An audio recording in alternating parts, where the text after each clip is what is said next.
আজ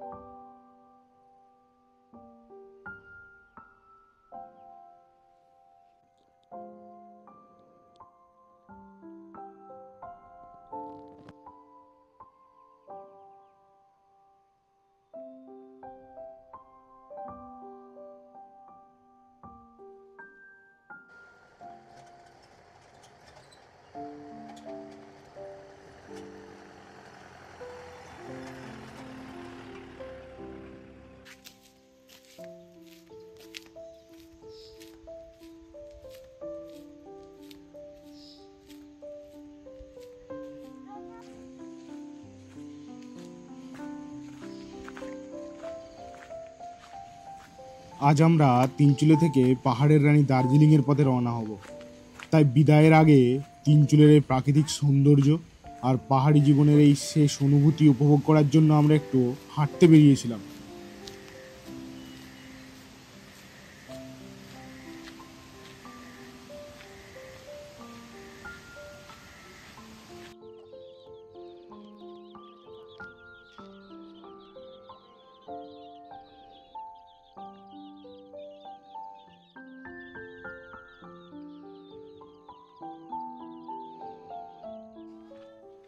তো এখানে একটা জিনিস ভালো হচ্ছে কি, সকাল সকাল ঘুমটা ভেঙে যাচ্ছে আর সঙ্গে সকালে একটু মর্নিং ওয়াকও হয়ে যাচ্ছে আর কি।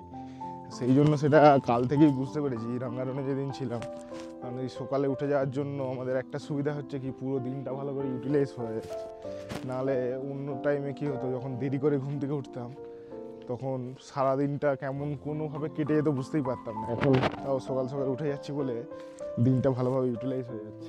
দেখি আশপাশটা একটু ঘুরে কেমন লাগে। পুরোটা ঘুরে আসার পরে তারপরে এখান থেকে ব্রেকফাস্ট করে বেরিয়ে যাব।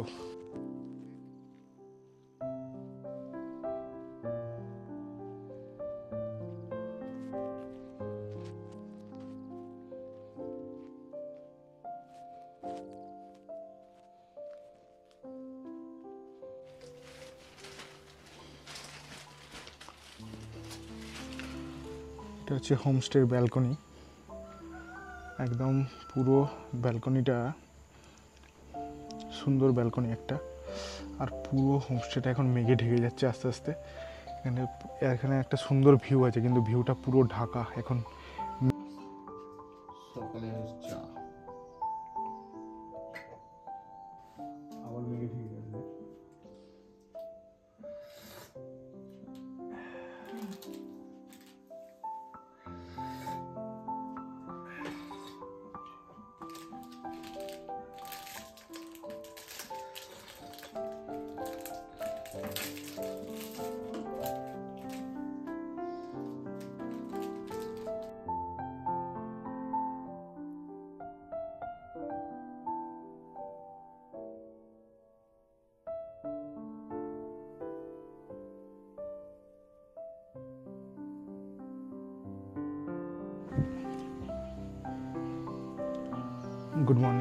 Good morning from Tinchuley.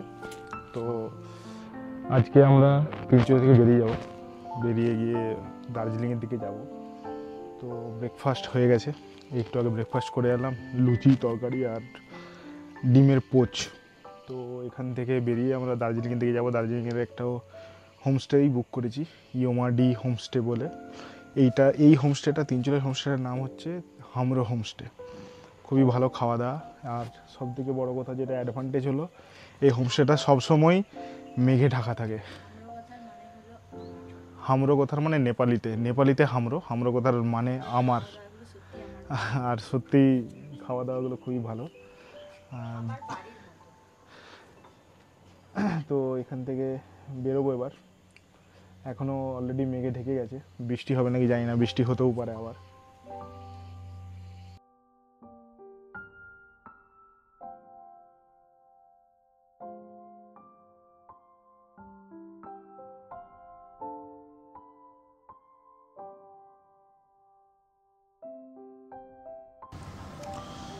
আমরা আমাদের পরবর্তী গন্তব্যে পৌঁছানোর জন্য জার্নি স্টার্ট করে দিয়েছি।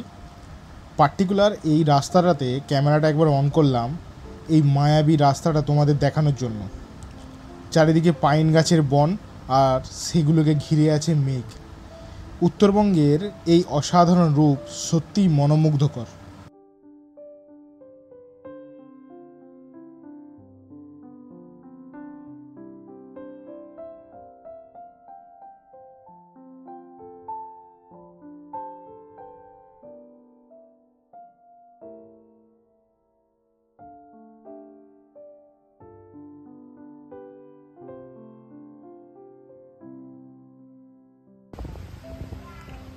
ওটা কালিম্পং।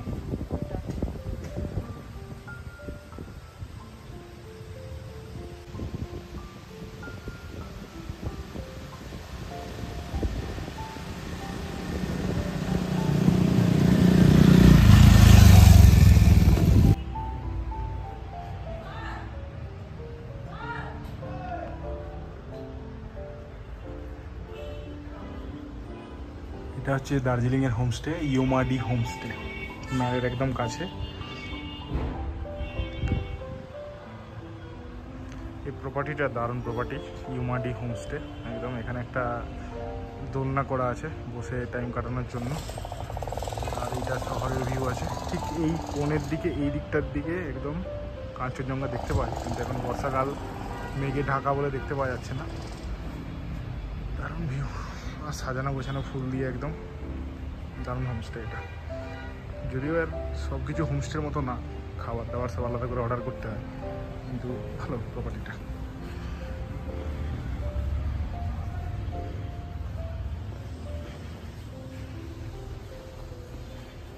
এখানে একটা জায়গা আছে দারু পার্টির জন্য।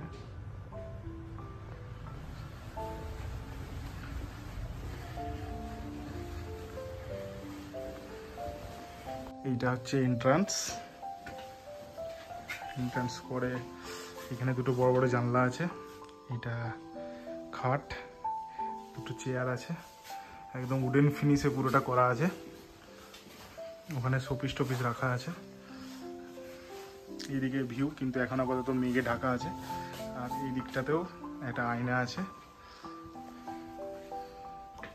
আর এইটা শোপিস দিয়ে সাজানো, দুর্দান্ত হোমস্টে, একদম সেরা রুম এটা, কি বলিস?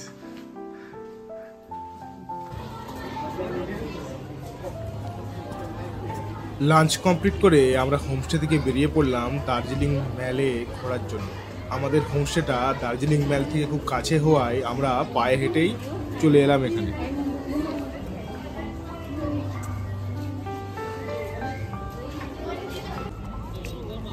দার্জিলিং ম্যাল ট্যুরিস্টদের কাছে এক অন্যতম প্রিয় গন্তব্য।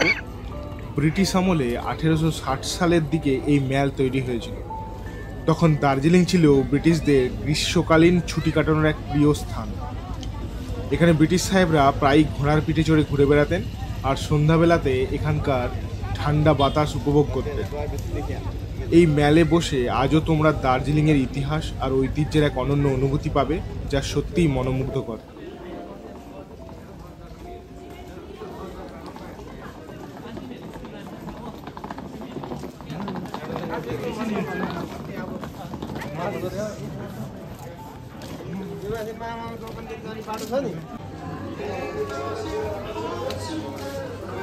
আমরা ঘুরতে ঘুরতে দার্জিলিংয়ের সেই ক্যাফেতে এসে পৌঁছলাম, গ্লেনেরিস। 1935 সালে প্রতিষ্ঠিত হয় এই ক্যাফে। বহু পুরনো ব্রিটিশ আমলের ছোঁয়া বহন করে এই ক্যাফে। গ্লেনেরিজের পেস্ট্রি, কেক আর প্যাটিসের জন্য এটি খুবই বিখ্যাত। কাঠের পুরানো স্থাপত্য আর বড় বড় কাঁচের জানলা দিয়ে পাহাড়ের সৌন্দর্য দেখার সুযোগ এই জায়গাকে আরও আকর্ষণীয় করে তোলে। দার্জিলিংয়ের পাহাড়ি আবহাওয়ায় গরম এক কাপ চা বা কফির সাথে গ্লেনেরিজের খাবার খুবই ভালো লাগে।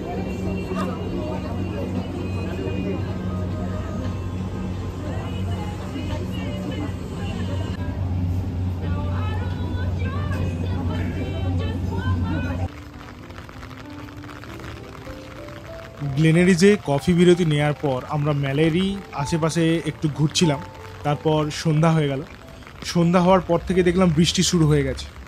তো আমরা আর কোথাও দাঁড়ালাম না, আমরা আমাদের হোমস্টেতেই ব্যাক করলাম সেদিনের মতো।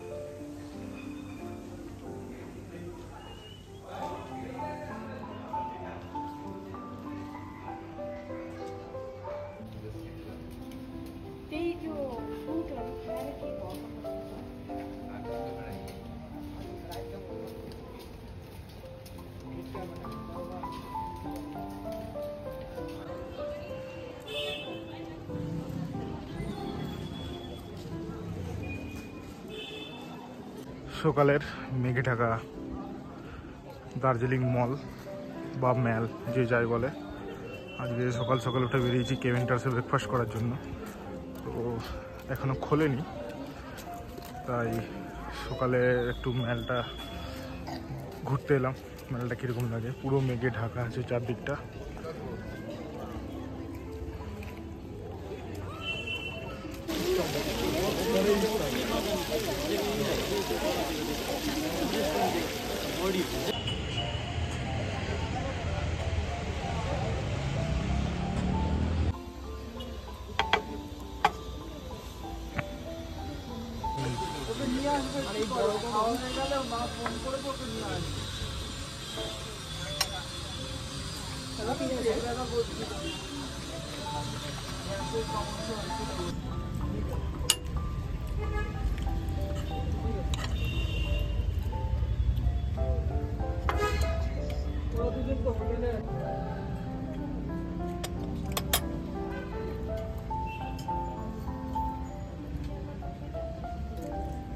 চা হবে মনে করো, আর একটু চা হবে।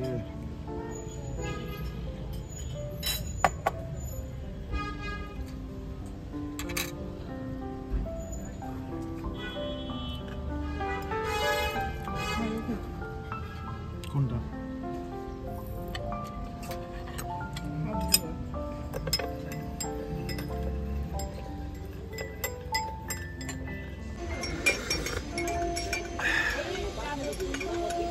ফার্স্ট টাইম দেখলাম কেবিন টার্স ফাঁকা এত, কারণ ম্যাক্সিমাম টাইমই ভরাই থাকে। যতবারই এসছি দার্জিলিং ততবারই।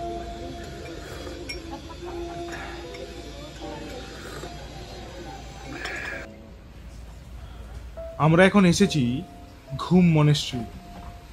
দার্জিলিংয়ের সবচেয়ে পুরানো এবং অন্যতম বিখ্যাত বৌদ্ধ মঠ হলো এই ঘুম মনেস্ট্রি। এটি 1850 সালে প্রতিষ্ঠিত হয় এবং এখানে মহাযান বৌদ্ধ ধর্মের শিক্ষা দেয়া হয়।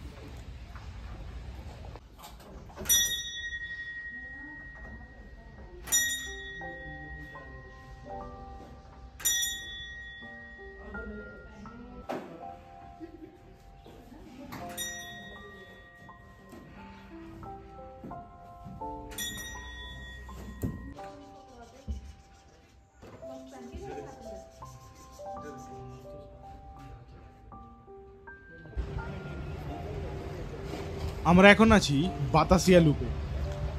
এখানে এসে আমরা এক অসাধারণ দৃশ্যের সাক্ষী হলাম, যেটা আমাদের একদম কল্পনাতেই ছিল না। ঠিক এই মুহূর্তে একটি টয় ট্রেন এই বাতাসিয়া লুপকে ক্রস করছে।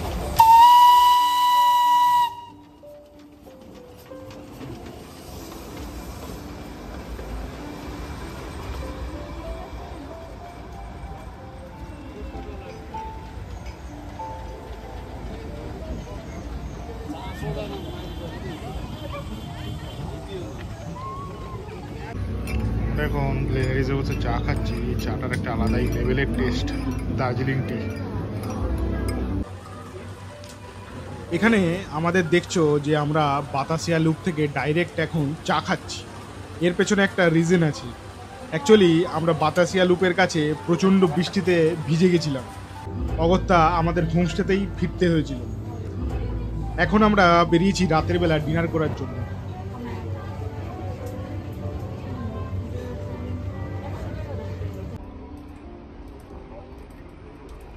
আমরা ডিনার করে চলে এসেছি আমাদের হোমস্টেতে। এই রাতের বেলা পুরো দার্জিলিং শহরটাকে অসাধারণ সুন্দর দেখতে লাগছে, দুর্দান্ত ভিউ একদম।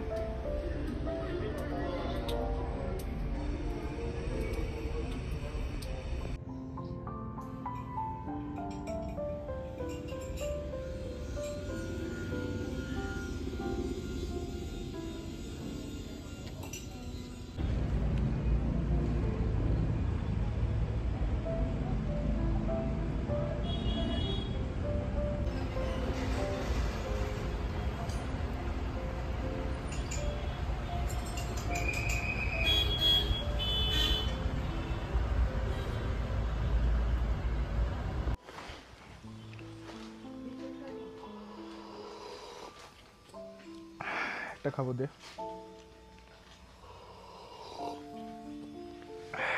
আমাদের এবার যাওয়ার পালা। আজকে দার্জিলিং থেকে শিলিগুড়ি যাব রোহিণী রোড হয়ে। সকালে ব্রেকফাস্ট কিছু করিনি, আপাতত কফি খেয়েই বেরোবো। তারপর দেখি রাস্তার মধ্যে যেখানে কোথাও যদি মোমোর দোকান ভালো পাওয়া যায় তো মোমোই খাবো। চেষ্টা করছি কার্শিয়াংয়ের যেখানটাই সে একটা রুফটপ ক্যাফে আছে ওই জায়গাটাতেই মোমো খাওয়ার চেষ্টা করবো, কারণ ওখানে মোমোটা খুব ভালো লেগেছিলো। দেখা যাক, এই কফি খাচ্ছি, কফি খাওয়ার পরে বেরোবো। সব শেষে যার কথা বললেই নয়, ইনি হলেন এই হোমস্টের মালিক। সত্যিকারের অসাধারণ মানুষ। দার্জিলিংয়ে ম্যালের কাছে যত হোমস্টে বা হোটেল আছে সেখানে পার্কিং একটা বড় সমস্যা। উনি ওনার নিজের পার্কিংয়ে আমার বাইক রাখতে বলেছিলেন। দার্জিলিংয়ে কমফোর্টেবল স্টে আর মনোরম জায়গাতে থাকার জন্য ডু ভিজিট ইউমাডি হোমস্টে। এই হোমস্টেটা খুবই সুন্দর একটা পজিশনে আছে, ম্যালের খুব কাছে, আর খুব সুন্দরভাবে সাজানো গোছানো।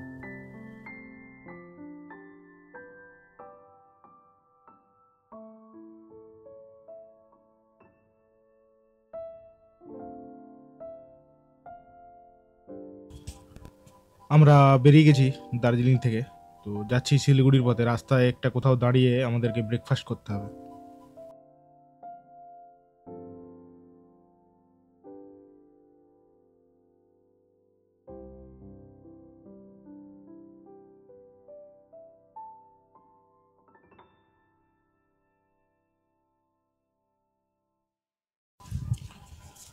দার্জিলিং থেকে শিলিগুড়ি যাওয়ার পথে একটা রেস্টুরেন্টে আমরা ব্রেকফাস্ট করতে দাঁড়িয়েছিলাম। রেস্টুরেন্টটা হচ্ছে মার্গারেটস ডেক বলে। এখানে খুব সুন্দর ব্রেকফাস্ট পাওয়া যায়, সেই জন্য এখানে দাঁড়িয়েছিলাম। আর জায়গাটা অসাধারণ, ঝুলন্ত রেস্টুরেন্ট একদম।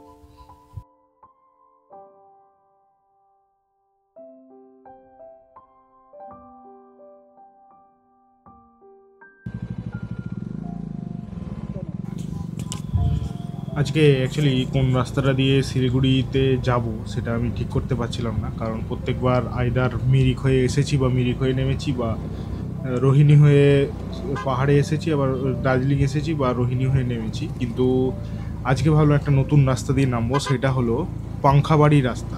পাংখাবাড়ি রাস্তাটা অনেক দিনের পুরানো রাস্তা, কিন্তু এটা জেনারেলি আমরা অ্যাভয়েড করেই চলি। তো আজকে ঠিক করলাম যে ওই রাস্তাটা দিয়েই নামবো। দেখা যাক কীরকম রাস্তাটা, শুনেছি খুব সুন্দর রাস্তাটা আছে, তো দেখা যাক কীরকম কী হয়। আমি তো ওই রাস্তাটা দিয়ে যাওয়ার ইচ্ছা আছে আজকে, সেই রাস্তাটাই ধরলাম আজকে। তো এখানে ভিডিওতে বোঝা যাচ্ছে নাকি জানি না, কিন্তু রাস্তাটা প্রচুর ঢালু রাস্তা।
আমরা শিলিগুড়ির একদম কাছে চলে এসেছি, আর এখান থেকে আমাদের হোটেলের ডিস্টেন্স প্রায় 20 কিলোমিটার মতো। তো এখান থেকে বেশিক্ষণ লাগবে না, দেখা যাক কতক্ষণ লাগে। মোটামুটি 40 মিনিটের মতো লাগবে এখান থেকে যেতে। তো একবারে হোটেলে গিয়ে দেখা হচ্ছে। আমরা ফাইনালি শিলিগুড়িতে এসে পৌঁছে গেছি। শিলিগুড়িতে এসে হোটেল সালুজাতে উঠেছি, যেটা আমাদের প্রত্যেকবারের সেম হোটেল, কারণ এই হোটেলটা সবথেকে ভালো সার্ভিস দেয়। আর এই হোটেলটা এমনি পরিষ্কার পরিচ্ছন্ন, অনেক সব কিছুই ভালো। হোটেলটা সার্ভিসও ভালো, সব কিছুই ভালো, ট্যারিফও মোটামুটি আমাদের বাজেটের মধ্যে, সেই জন্য প্রত্যেকবার আমরা এই হোটেলেই উঠি। তো সেই হিসাবে আমরা একটা রুম নিয়ে নিয়েছি এখানে। তো আজকের নাইটটা শিলিগুড়িতে স্টে করব, তারপরে কালকে এখান থেকে আমরা কলকাতার দিকে রওনা দেবো। আজকের এই ভিডিওটা উত্তরবঙ্গ ভ্রমণের শেষ পর্ব। এই পুরো গল্পে আমাদের কাছে অসাধারণ ছিল পাহাড়, মেঘ আর লোকাল মানুষের আতিথেয়তা। এই যাত্রায় আমাদের সাথে থাকার জন্য অনেক ধন্যবাদ। তোমাদের যদি আমাদের এই ভিডিওগুলো ভালো লেগে থাকে তাহলে অবশ্যই চ্যানেলটি সাবস্ক্রাইব করতে ভুলবে না। দেখা হবে পরের নতুন কোনো অ্যাডভেঞ্চারে। সবাইকে টাটা অ্যান্ড টেক কেয়ার।